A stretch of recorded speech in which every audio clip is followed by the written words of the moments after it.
Bismillahirrahmanirrahim. Alhamdulillahirabbil alamin wassalatu wassalamu ala sayyidina Muhammadin wa ala alihi washabbihi ajmain. Teman-teman, walaupun sudah berkali-kali ya kita menjalani bulan Ramadan dalam hidup kita saksikan masih tetap ada kontroversi yang cukup keras di masyarakat terkait dengan penentuan awal Ramadan. Ini beberapa hari yang lalu muncul lagi seolah-olah mempertentangkan antara satu Ramadan itu tanggal hari Sabtu atau hari Ahad. Jadi ada misalnya list negara-negara yang mengikuti Arab Saudi hari Sabtu gitu. Nah, sama dengan Indonesia hari Minggu mana aja gitu ya.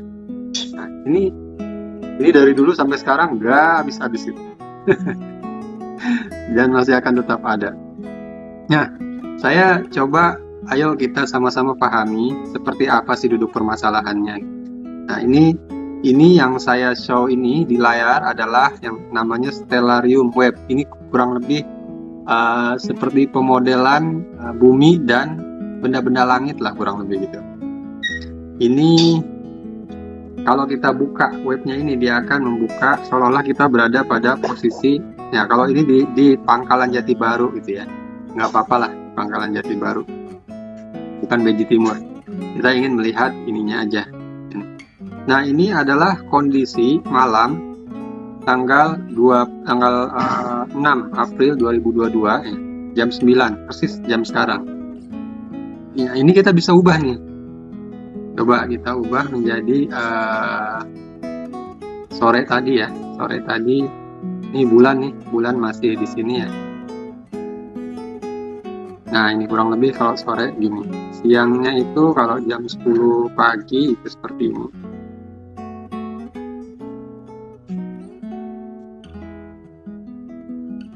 Nah, kalau atmosfernya di ini dipasang ya atmosfer, luar angkasanya nggak kelihatan.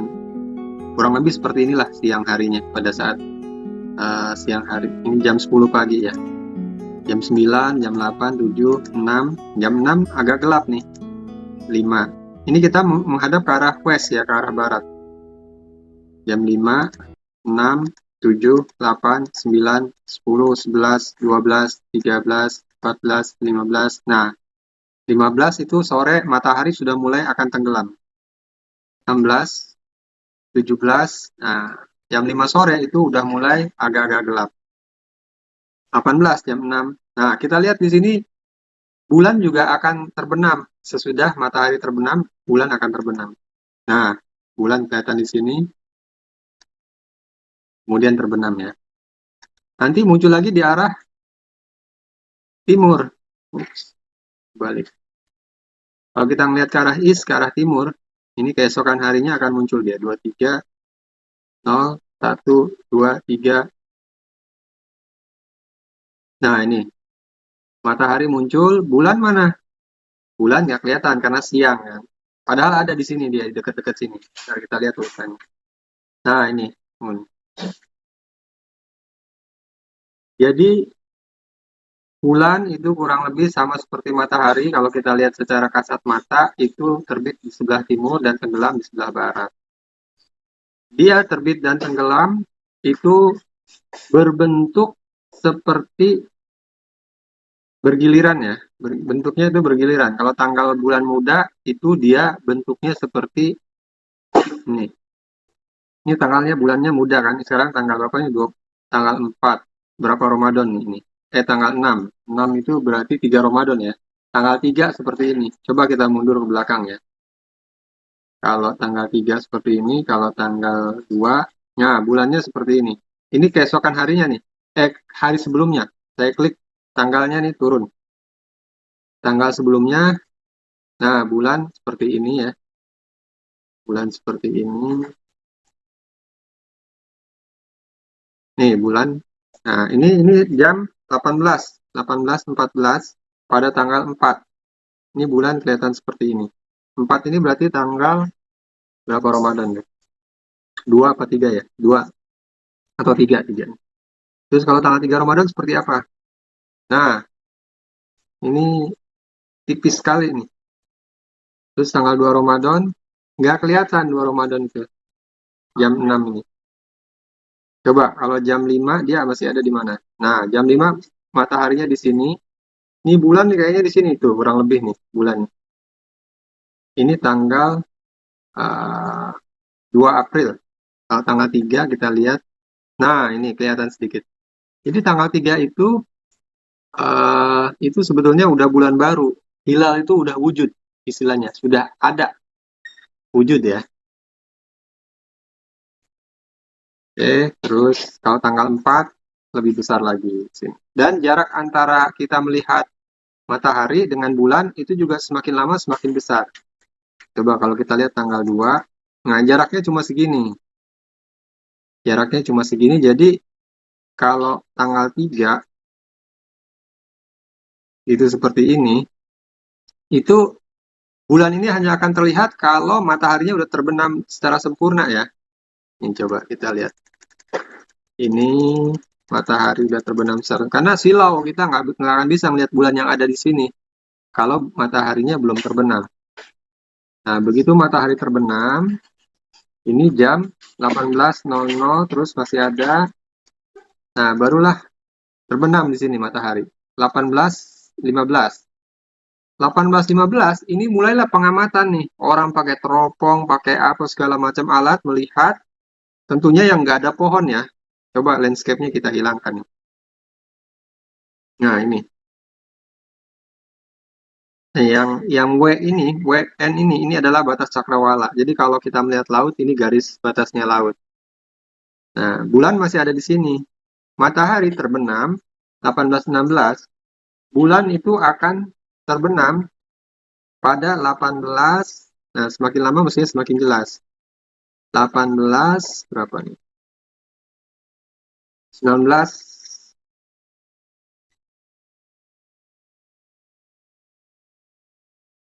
Nah, kurang lebih hampir 1 jam lah ya dia ini ada.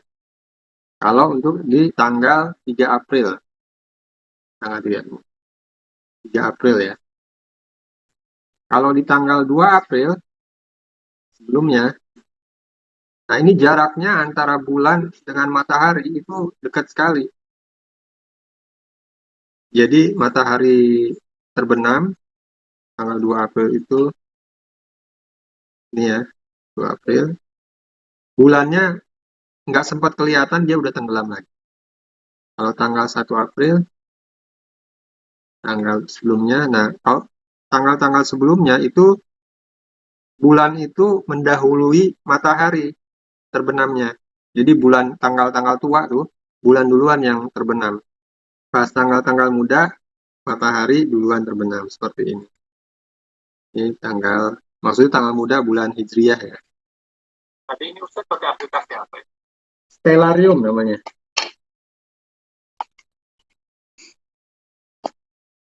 Sekarang coba kita lihat.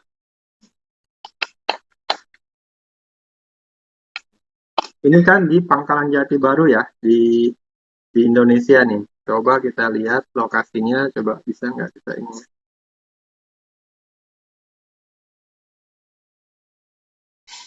Di Mekah misalnya. Nah ini ya Mekah, kita gunakan ini. Oke, ini WIB nih, WIB. Jadi coba kita ini ya simulasikan kapan dia terbenam. Boleh di Mekah tapi banyak rumputnya nih hijau. Ini 18 itu WIB, coba kita lihat terbenamnya dia di waktu kitanya itu jam 9 ya, jam 10 malam ini terbenam.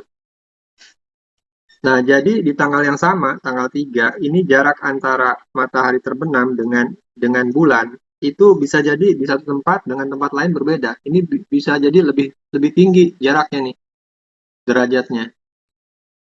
Nah, kalau kita lihat proses terbenamnya tanggal 3 itu nih. Nah, ini kemungkinan terlihat di sini lebih besar daripada tadi di Indonesia. Jadi setiap tempat pengamatan itu kemungkinan terlihatnya bulan itu bisa jadi berbeda kemungkinannya. Di Indonesia kan duluan nih, Indonesia itu adalah negeri Muslim yang pertama mengumandangkan azan. Maksudnya dalam satu hari itu subuhnya itu Indonesia duluan, Arab itu 4 jam kemudian baru azan subuh gitu. Begitu juga bulan terbenam.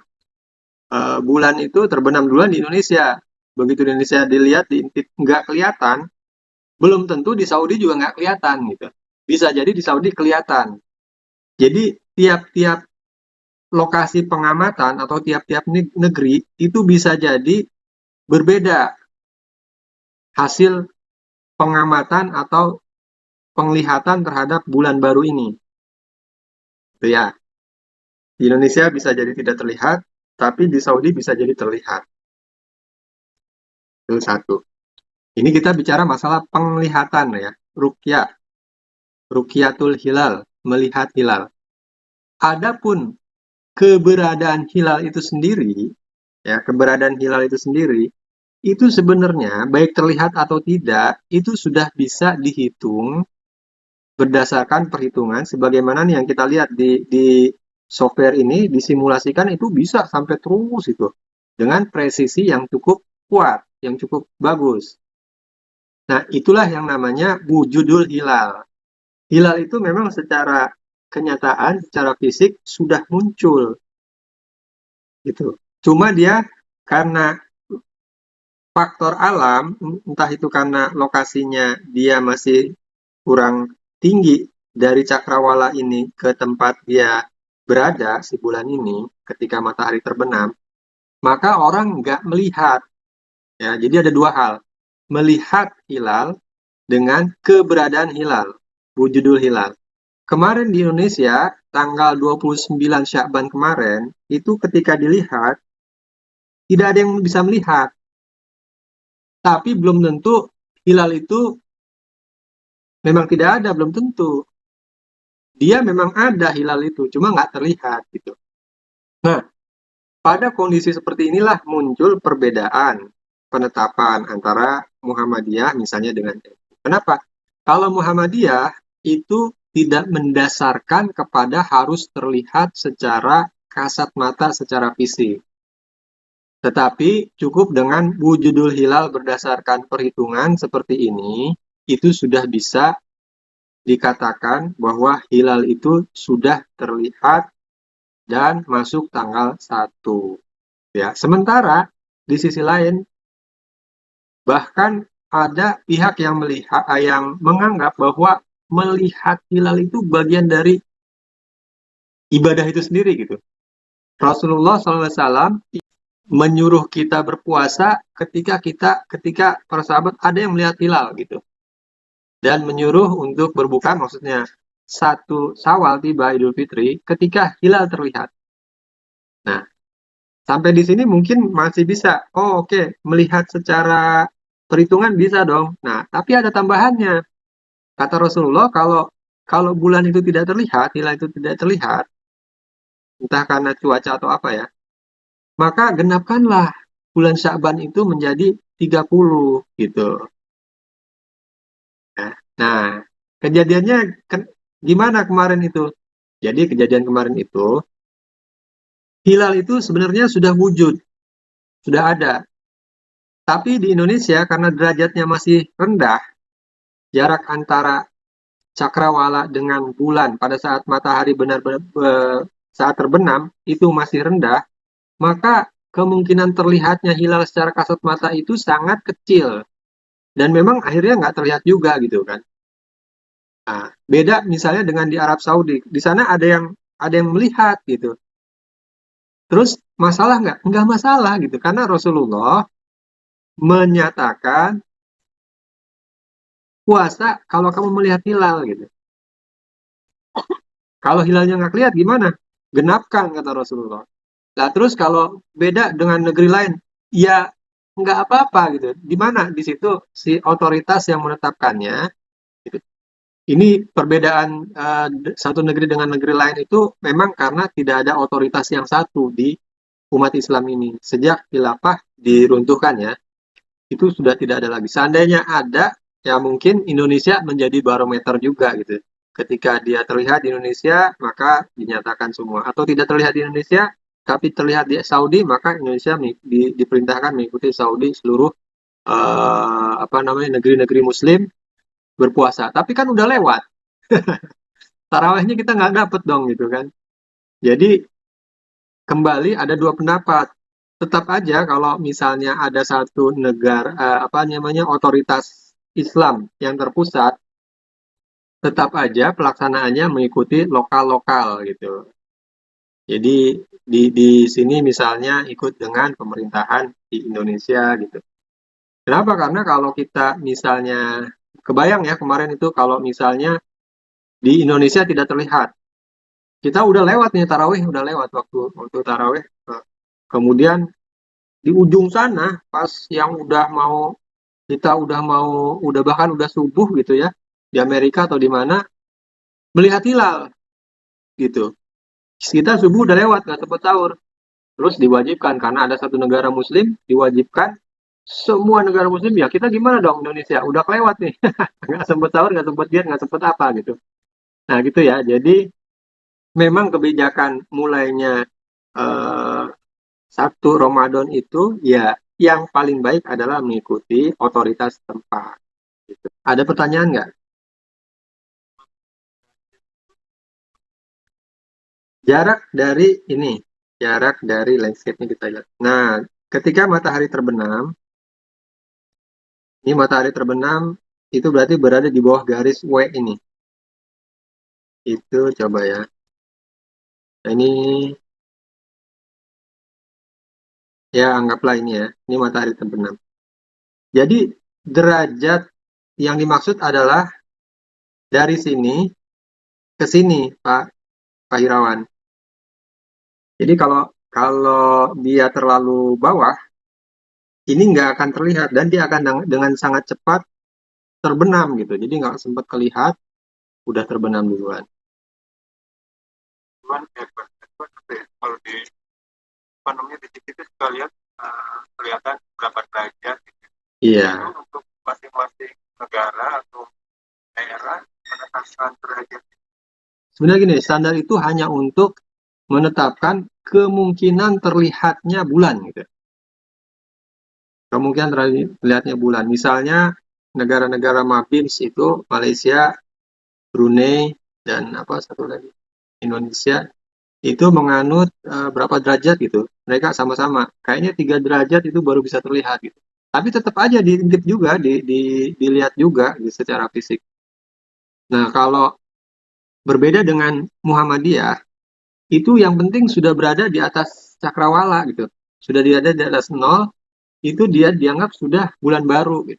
Walaupun nggak terlihat secara mata. Organisasi-organisasi lain, NU dan sebagainya itu masih menganggap bahwa melihat secara kasat mata itu merupakan satu yang tidak bisa dilanggar lah kurang lebih gitu. Nggak berani gitu. Walaupun dalam hati gitu tahu juga bahwa hilal itu sudah wujud, sudah ada gitu di sana. Cuma nggak kelihatan aja. Tapi kan Rasulullah emang bilang kalau nggak kelihatan genapkan 30 hari Syabannya gitu. Makanya beda gitu.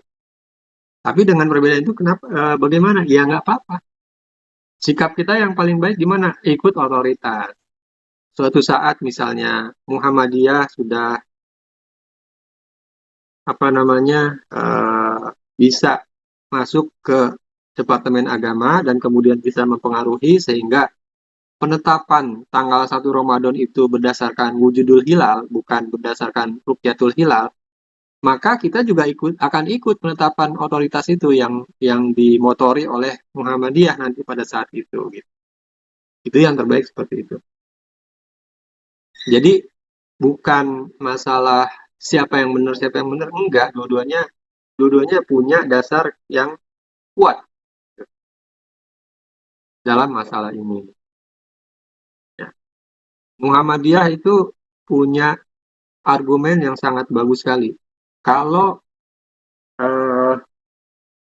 perhitungan secara hisab tanggal 1 itu bisa dilakukan secara hisab, maka umat Islam itu akan mempunyai kalender yang sustain gitu, yang menetap sepanjang tahun, bahkan sampai selama-lamanya. Coba bayangkan sekarang, kalau penetapan seperti ini, melihat seperti ini, tanggal satunya itu bisa geser 1 hari atau 2 hari, 1 hari gitu ya, dari yang sudah ditetapkan sebelumnya, maka jadwal-jadwal tuh pasti akan menyesuaikan terus kan, gitu. Nah ini kelemahannya. Nah ini juga sudah diakui oleh semua kalangan di dunia Islam. Tapi masih ada yang nggak berani menetapkan murni berdasarkan perhitungan. Kenapa? Karena Rasulullah bilang dengan melihat. Gitu. Kalau nggak kelihatan, genapkan. Itu aja permasalahannya. Iya. Ilmu pengetahuan belum berkembang. Nah, itu dibantah. Kenapa? Ilmu falak zaman dulu udah canggih gitu, Pak Irawan. Orang-orang zaman dulu Arab Badui itu udah canggih, mereka perbintangannya itu udah ini. Ini dari argumennya yang dari nggak berani ya, bahwa orang zaman dulu walaupun nggak lihat juga udah tahu juga bahwa hilal itu wujud gitu. Tapi tetap menggenapkan gitu ya. Nah, jadi jangan dipertentangkan lagi antara Sabtu atau Minggu, antara Muhammadiyah dengan NU, ya ikuti saja. Ikuti saja, ikut salah satunya itu silakan saja gitu ya, yang memang tergabung dalam jamaah Muhammadiyah ya silakan saja ikuti. Kalau yang nggak kemana-mana ya ikut aja pemerintah gitu.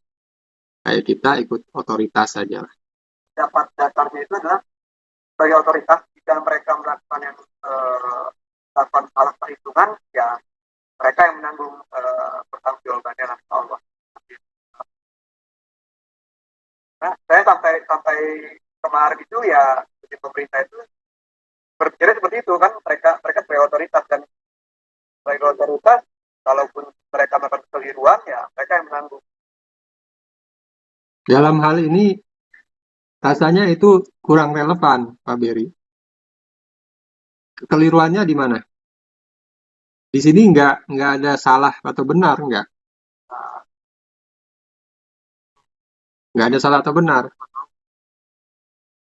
Kalau dalam urusan lain mungkin ya, tapi kalau dalam hal ini itu nggak ada. Kenapa? Kalau kita lihat yang namanya melihat hilal itu dilakukan di banyak tempat di Indonesia ini. Pos-pos pengamatannya itu banyak dan tempat-tempatnya memang dipilih itu yang terbuka dan sebagainya. Dan tidak satu pun yang melihat gitu. Apakah apakah sebanyak itu orang itu berbohong semua kan nggak mungkin. Ya memang kondisi alamnya tidak memungkinkan untuk terlihat. Dan pada saat seperti itu, walaupun diyakini bulan itu sudah berada di atas cakrawala sekian derajat, artinya sudah memang bulan baru, itu memang sudah hilal, sudah wujud, tapi pemerintah itu ketika sekarang ini karena meyakini rukyatul hilal, penglihatan secara kasat mata, maka menetapkannya adalah menggenapkan sebagaimana Rasulullah mengatakan genapkan Sya'ban itu 30 hari. Gitu. Jadi dalam hal ini tidak ada salah benar. Ya, dua-duanya benar gitu. Silakan. Ya juga kalau misalnya penetapan satu Syawal gitu ya. Betul, betul. Jadi penglihatan secara kasat mata terhadap hilal itu. Ketika nanti misalnya tanggal 29 Ramadan tidak terlihat, ditetapkanlah Ramadan 30 hari. Nah, sementara misalnya itu sudah hilal itu udah wujud gitu. Tapi derajatnya sama seperti sekarang. Nah, ada yang ya tentunya kalau Muhammadiyah akan menetapkan besoknya itu udah langsung 1 Syawal. Gitu. Nah, secara wujudul hilal, secara ilmu pengetahuan, secara perhitungan itu sudah masuk 1 Syawal, tapi ditetapkan tetap 30 Ramadan. Boleh nggak? Pertanyaannya. Boleh, karena Rasulullah kan bilang gitu. Rasulullah kan bilang gitu. Rasulullah bilang kalau nggak kelihatan, genapkan 30 hari. Jadi, apakah nanti tanggal 1 Ramadan atau 1 Syawal itu memang secara teknologinya, secara kenyataannya itu sudah wujud hilalnya atau bukan, atau belum? Nah, kalau penetapannya itu mengikuti Rukyatul Hilal, ada dasarnya, boleh diikuti gitu. Jadi jangan khawatir juga, jangan merasa bersalah, waduh ini sebenarnya udah Ramadan nih, tapi saya belum puasa nih gitu. Enggak. Walaupun wujudul hilal, tapi tetap ditetapkan. Penetapan itu beda ya. Kemarin di 100 slide ada yang meyakini, ada menetapkan. Meyakini itu ya secara perhitungan nih, yakin saya nih karena udah di atas 0 derajat ya itu sudah bulan baru sudah. Itu meyakini sudah 1 Ramadan sebetulnya. Tapi kan Rasulullah bilang, seolah-olah tuh Rasulullah bilang, walaupun besok 1 Ramadan, seolah-olah nih ya, seolah-olah, walaupun besok 1 Ramadan, tetapi kalau kamu melihat bulan itu belum tampak, genapkan Sya'ban itu jadi 30. Gitu. Karena kehati-hatian kata-kata seolah-olah ini. Ya, jadi nggak bisa disalahkan juga orang yang mengikuti Rukyatul Hilal, melihat hilal untuk menetapkan tanggal 1. Karena memang hadisnya seperti itu gitu. Tapi Muhammadiyah itu kemungkinan eh, Lebaran itu kalau nggak di akhir bulan di tanggal 1 ya Pak ya? Coba kita lihat ya. Bulan Mei, tanggal 2, tanggal 30, mana? Ini kalau ini tanggal 30 masih, bulan masih di bawah matahari. Kita. Tanggal 31, nah, tanggal 1, sorry. Tanggal 1 ini sebenarnya bulan udah di atas. Sudah di atas nih. Tapi kayaknya jaraknya masih terlalu rendah gitu untuk bisa terlihat. Antara matahari terbenam, jadi tanggal 1 nih kemungkinannya nggak kelihatan nih. Sama dia udah langsung nih. Tanggal 2-nya udah tanggal 1 Syawal gitu. Nah ini nanti Rukyatul Hilal akan melihat ngintip lagi nih. Kemungkinannya akan beda juga nih kayaknya. Ya walau kita lihat aja nanti ya. Ini kayaknya kalau lihat dari sini masih rendah sih. Coba besoknya, kalau besoknya udah tinggi ya. Nah kalau besoknya udah lumayan nih agak tinggi, itu masih bisa kelihatan. Kalau tanggal 1-nya ini rendah sekali. Jadi jarak antara matahari terbenam, ketika cahaya menghilang semua kan, cahaya matahari menghilang, agak gelap, nah si bulannya itu, aduh masih rendah banget. Jadi tanggal 1 ini kayaknya nggak mungkin kelihatan, tanggal 2 tuh kayaknya nggak mungkin dia uh, Idul Fitri. Deh. Jadi kemungkinannya pemerintah nih tanggal 3. Coba kita lihat nanti ya, benar apa enggak. Kalau untuk penetapan Idul Adha gimana? Idul Adha ya kurang lebih sama, tanggal 1 ininya kan, tanggal 1 Zulhijjahnya yang ditetapkan. 1 Zulhijjahnya kapan? Nanti ya tanggal 10-nya terpengaruh. Bukan tanggal 10-nya diintip bulu hilal, enggak, tetap tanggal 1 yang ditetapkan, 1 Zulhijjahnya. Baik, itu ya, mudah-mudahan bisa membuat tenang ya kita, kalau ada kemarin yang masih belum tenang, waduh kalau dosa bagaimana nih. Itu sekarang udah jelas ya, bahwa penetapan itu melalui salah satunya itu merupakan satu hal yang sah dilakukan, jadi jangan ragu-ragu lagi, ikuti aja. Walaupun wujudul hilal itu secara perhitungan matematis itu sudah masuk, tapi ru'yatul hilal pun itu memang masih merupakan satu metode yang valid yang diakui oleh seluruh dunia, ulama dunia. Perbedaan dengan Saudi Arabia itu juga bukan merupakan satu kesalahan karena memang kalau mengacu kepada Rukyatul Hilal, masing-masing tempat pengamatan itu bisa jadi berbeda hasilnya. Terutama apalagi kalau negerinya jauh sekali. Bayangin Indonesia misalnya dengan Amerika, itu bisa jadi berbeda. Kita tutup dengan doa kafaratul majlis. Subhanakallahumma wa bihamdika. Astagfirullah wa atubu ilaik. Saya tutup. Assalamualaikum warahmatullahi wabarakatuh.